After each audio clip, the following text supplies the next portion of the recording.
जी sir. Final account. Final account से पहले सबसे पहले आप 5 हेड्स ऑफ अकाउंटिंग को देखें। हमारी पूरी की पूरी अकाउंटिंग 5 हेड्स पर बेस करती है। पूरी अकाउंटिंग में कोई चीज भी ऐसी नहीं है जो कि 5 हेड्स से बाहर होगी। क्लियरली फर्स्ट वन जो हेड है, हेड्स ऑफ अकाउंटिंग। अकाउंटिंग के 5 हेड्स है। फर्स्ट वन हेड है एसीट। एसीट वो होगा जिसमें 2 क्वालिटीज पाई जाए। फर्स्ट वन क्वालिटी एसीट में ऑनरशिप। सेकंड जो क्वालिटी होगी वो होगी लाइफ मोर देन 1 ईयर। हर वो चीज जिसकी लाइफ 1 साल ज्यादा होगी और जिस पर आपकी ऑनरशिप होगी। एसिड को होगा जिसमें 2 क्वालिटीज पाई जाए। First one quality ownership. First की आप लोगों ने एक बॉल पेन परचेज की है। अगर आपने एक बॉल पेन परचेज की है तो बॉल पेन के आप मालिक बन गए, लेकिन अगर बॉल पेन को इस्तेमाल करते हैं तो बॉल पेन की लाइफ 1 साल से ज्यादा नहीं है। जब बॉल पेन आपने परचेज किया, बॉल पेन के मालिक बन गए, फर्स्ट क्वालिटी इसमें ऑनरशिप पाई जाती है। लेकिन इसमें second quality life more than 1 year. Ball pen की लाइफ 1 साल ज्यादा नहीं है। जब बॉल पेन की लाइफ 1 साल से ज्यादा नहीं है, हम ये नहीं कह सकते कि बॉल पेन हमारा एसिड है। एसिड वो होगा जिस पर हमारी ऑनरशिप भी हो और उसकी लाइफ भी मोर देन 1 ईयर हो। ये बिल्डिंग मैंने रेंट पर ली, इस बिल्डिंग की लाइफ तो मोर देन 1 ईयर है, लेकिन इस बिल्डिंग को मैंने रेंट पर लिए हुए, इसलिए इस बिल्डिंग पर मेरी ऑनरशिप नहीं है। दोनों क्वालिटीज पूरी नहीं होती, इसलिए मैं ये नहीं कह सकता कि बिल्डिंग मेरा एसिड है। अगर आप बिल्डिंग को परचेज कर लेते हैं, बिल्डिंग को आपने खरीदा है, तो बिल्डिंग के मालिक भी बन जाएंगे, बिल्डिंग की लाइफ भी मोर देन 1 ईयर होगी, दोनों क्वालिटीज पूरी होगी, हम कह सकते हैं कि बिल्डिंग हमारा एक एसिड है। इसलिए कि अगर आपने फर्नीचर परचेज किया है, फर्नीचर खरीदा है, फर्नीचर के मालिक बन जाएंगे, ऑनरशिप की क्वालिटी भी पाई जाएगी और फर्नीचर की लाइफ भी मोर देन 1 ईयर होने की वजह से फर्नीचर हम कह सकते हैं कि फर्नीचर हमारे एक एसिड है। क्लियरली सेकंड वन जो है एक्सपेंस।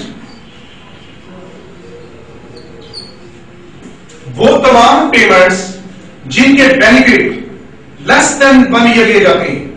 फर्स्ट के बिल्डिंग का रेंट हम फर्स्ट को रेंट देते हैं, उसके बाद बिल्डिंग को 1 मंथ इस्तेमाल करते हैं।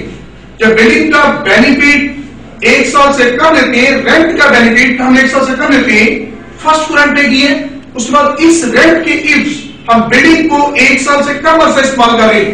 कोई भी ऐसी पेमेंट जिसका बेनिफिट 1 साल से कम अर्सा होगा, वो तमाम की तमाम पेमेंट्स आपके एक्सपेंसेस ट्रेड होंगे। इलेक्ट्रिसिटी बिल 1 मंथ बिजली इस्तेमाल करते हैं, उसके बाद बिल पे कर देते हैं।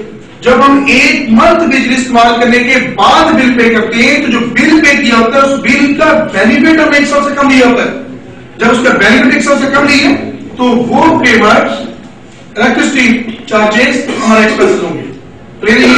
जैसे कि स्टाफ की सैलरीज 1 मंथ स्टाफ सर्विस लेते हैं, उसके बाद सैलरी पे करते हैं, उस सैलरी का बेनिफिट भी हमें लेस देन 1 ईयर होता है। कोई भी ऐसी पेमेंट जिसका बेनिफिट लेस देन 1 ईयर होगा, वो तमाम की तमाम पेमेंट्स आपके एक्सपेंस होंगी। इन अदर वर्ड्स हम कह सकते हैं कि एसिड्स वो पेमेंट्स होती हैं जिनके बेनिफिट मोर देन 1 ईयर होते हैं। बिल्डिंग इसका फायदा 1 साल ज्यादा है, एसिड है। फर्नीचर, मशीनरी, प्लांट, इन सब चीजों के बेनिफिट हम 1 साल ज्यादा लेते हैं। वो तमाम चीजें जिनके बेनिफिट मोर देन 1 ईयर होंगे, वो तमाम की तमाम चीजें आपके एसिड्स होंगी। वो तमाम चीजें जिनके बेनिफिट लेस देन 1 ईयर होंगे, वो तमाम की तमाम पेमेंट्स आपके एक्सपेंसेस होंगे। थर्ड जो अकाउंटिंग का हेड है वो क्या होता है, लायबिलिटी।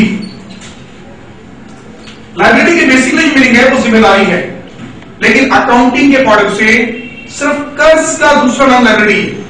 जो अमाउंट आपने किसी को पे करनी होती है, जो रकम आप पर ड्यू होती है, जो आपके डेब्ट्स या ऑब्लिगेशन होते हैं, अकाउंटिंग के पॉइंट से सिर्फ वही लायबिलिटी करती है।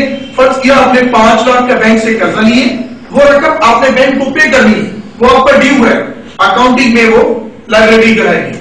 क्लियरली अगर किसी भी शख्स से आपने कुछ पैसे उधार पर लिए, वो पैसे भी आप उसको वापस कर लें, वो रकम भी आपके डेब्ट से, वो भी आपकी लायबिलिटी होगी। किसी शख्स से कोई चीज उधार पर परचेज कर रही है, फर्स्ट के मशीनरी परचेज फ्रॉम ए से आपने कोई चीज मशीनरी उधार पर परचेज कर ली है, क्रेडिट पर परचेज कर ली है, वो रकम भी आपने ए को पे करनी है। इन शॉर्ट कोई भी अमाउंट ऐसी जो आपने किसी को पे करनी है, जो आप पर ड्यू है, अकाउंटिंग के पॉइंट से वो अमाउंट लायबिलिटी कराती है। हाँ जी क्लियर। उसके बाद फोर्थ वन जो है वो क्या होता है, capital. invested amount by the owner into the business. वो पैसा जो मालिक बिजनेस में इन्वेस्ट करता है, मालिक की टोटल इन्वेस्ट की हुई रकम को कैपिटल का नाम दिया जाता है। अब चाहे वो पैसा बिजनेस को स्टार्ट करते हुए इन्वेस्ट करें, अगर एक शख्स ने 5 लाख रुपए से बिजनेस को स्टार्ट किए, जो 5 लाख रुपए उसने बिजनेस में इन्वेस्ट किया है वो 5 लाख रुपए उसका कैपिटल है। क्लियर है? अगर एक शख्स बिजनेस को एक्सटेंड करने के लिए, बढ़ाने के लिए और पैसे बिजनेस में इन्वेस्ट करता है, वो भी इसका कैपिटल होगा। Capital means the invested amount by the owner, चाहे वो बिजनेस को स्टार्ट करते हुए इन्वेस्ट करे वो भी कैपिटल होगा। एक बिजनेस को बढ़ाने के लिए और पैसे बिजनेस में इन्वेस्ट करता है, जितने पैसे भी ऑनर ने बिजनेस में इन्वेस्ट किए उसकी टोटल इन्वेस्ट की हुई रकम को ही अकाउंटिंग की लैंग्वेज में कैपिटल कहा जाता है। क्लियर है? फिफ्थ वन जो है वो income, total collection of the business. Business की जितनी भी कलेक्शन है वो सारी कलेक्शन जो है वो उसकी इनकम कहलाती है। इससे एग्जांपल देंगे, फर्स्ट की मैंने एक चीज 500 रुपए की परचेज की और 800 रुपए की सेल कर रहा हूं। अगर एक चीज मैंने 500 की खरीदी है और 800 रुपए की सेल कर रहा हूं तो 300 रुपया प्रॉफिट है। 500 की परचेज की थी, 800 की सेल की है, 300 रुपया प्रॉफिट है। लेकिन इनकम क्या होगी? Total collection. एक चीज को बेचकर जितना पैसा आपने रिसीव किया है वो टोटल रिसीव की हुई टोटल 800 रुपीज आपकी जो वो इनकम होगी। जो पैसा आपने चीज को सेल करके जो पैसा रिसीव किया है वो सारी सारी आपकी इनकम है। एक शॉपकीपर सुबह से शाम तक जितने रुपीज की चीजें बेचता हो, सेल करता है, जितने रुपीज की चीजें सेल करेगा, जितना पैसा वो कस्टमर से कलेक्ट करेगा, टोटल उसकी कलेक्ट की हुई रकम को ही बेसिकली इनकम का नाम दिया जाता है। क्लियरली? अकाउंटिंग पूरी की पूरी अकाउंटिंग 5 हेड पर बेस करती है। पूरी अकाउंटिंग में कोई पेज भी आप ऊपर करके देखें, इन 5 से बाहर पूरी अकाउंटिंग में कुछ भी नहीं होता। हर चीज पूरी अकाउंटिंग में या एसेट होगी या एक्सपेंस होगी या लायबिलिटी होगी या कैपिटल होगी या इनकम होगी। इन 5 से बाहर पूरी अकाउंटिंग में कोई पेज कोई लाइन देख लें, इन 5 से बाहर अकाउंटिंग में कुछ भी नहीं। क्लियर है?